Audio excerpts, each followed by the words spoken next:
Yeah, the agency says that it does those things already to make sure that there is not a larger gap with the drivers that it pulls over. The ACLU says these types of reports are not just great for the public, but also agencies can use them. But they say they should dig deeper, look into the numbers, and take a look at how different officers are pulling over certain people. And they say they can do even more to help reduce the gap.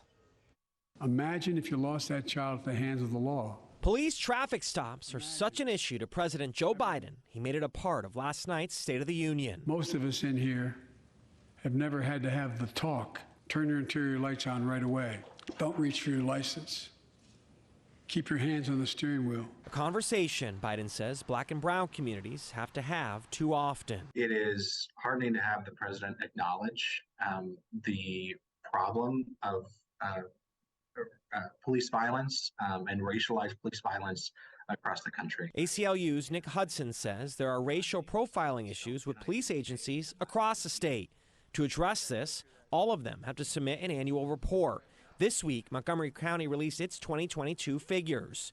The report shows 12% of drivers pulled over are black, which is double the county's black population. They're also searching black drivers more. So even after the traffic stop begins, it does look like black drivers are being treated differently. The sheriff's office points out the majority of drivers deputies pulled over are from out of the county.